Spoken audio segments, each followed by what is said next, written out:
കളയാൻ വെച്ചിട്ടുള്ള മരുന്നിന്റെ സ്ട്രിപ്സ് ഒക്കെ ഉണ്ടെങ്കിൽ പെട്ടെന്ന് എടുത്തിട്ട് പോരേട്ടാ. അത് വെച്ചിട്ട് നമുക്കൊരു ക്രാഫ്റ്റ് ചെയ്ത് നോക്കാം. ഉണ്ടാക്കി തുടങ്ങിയപ്പോൾ നല്ല ആവേശത്തിലായിരുന്നു, പക്ഷെ ഉണ്ടാക്കി കഴിഞ്ഞപ്പോൾ എൻ്റെ എല്ലാ മൂഡും പോയി. ഞാൻ വിചാരിച്ച പോലെ ആയില്ല. ആ മരുന്നിന്റെ സ്ട്രിപ്സ് ഓരോന്നും ഇങ്ങനെ പെറ്റൽ ഷേപ്പിലായിട്ട് കട്ട് ചെയ്തെടുത്തിട്ടുണ്ട് കേട്ടോ. അങ്ങനെ കുറച്ചധികം കട്ട് ചെയ്തെടുത്തിട്ടുണ്ട്. പിന്നെ ഒരു പ്ലാസ്റ്റിക്കിന്റെ പാത്രത്തിന്റെ അടിഭാഗം കട്ട് ചെയ്തെടുത്തിട്ട് അതിൽ ആ പെറ്റൽ ഷേപ്പ് ഒട്ടിച്ചു കൊടുത്തു കേട്ടോ. ഒരു ലെയർ ഒട്ടിച്ചു കൊടുത്തപ്പോൾ തന്നെ ഏകദേശം എനിക്ക് പിടികിട്ടി ഇത് അത്ര വലിയ ചന്തൊന്നുമില്ലാന്ന്. കഷ്ടപ്പെട്ട് വെട്ടിക്കൂട്ടിയതല്ലേ, രണ്ടും മൂന്നും ലെയറൊക്കെ അങ്ങോട്ട് ഒട്ടിച്ചു കൊടുത്തു. എന്നിട്ടൊരു മെന വരുന്നില്ല.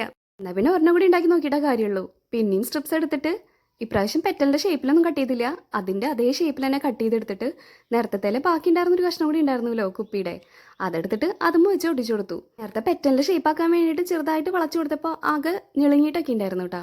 ഇപ്രാവശ്യം അങ്ങനെ ഇല്ലാത്തതുകൊണ്ട് വലിയ ഞെളുക്കൊന്നും ഉണ്ടായിരുന്നില്ല. അങ്ങനെ രണ്ടും മൂന്നും ലെയറും ഇതിനും ഒട്ടിച്ചു കൊടുത്തു.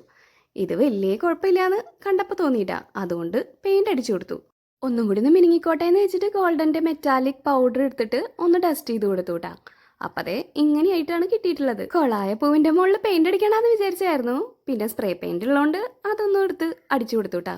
ദീപാവലിയൊക്കെ ആവാറായില്ലേ, അതുകൊണ്ട് രണ്ടിന്റെ ഉള്ളിൽ ഓരോ ലൈറ്റും കൂടി വെച്ചു കൊടുത്തു കേട്ടാ. എങ്കിൽ പിന്നെ അടുത്ത വീഡിയോയിൽ കാണാം. കൊളാവാതെ എന്തെങ്കിലും ഉണ്ടാക്കാൻ പറ്റുമോ നോക്കട്ടെ. Okay, by.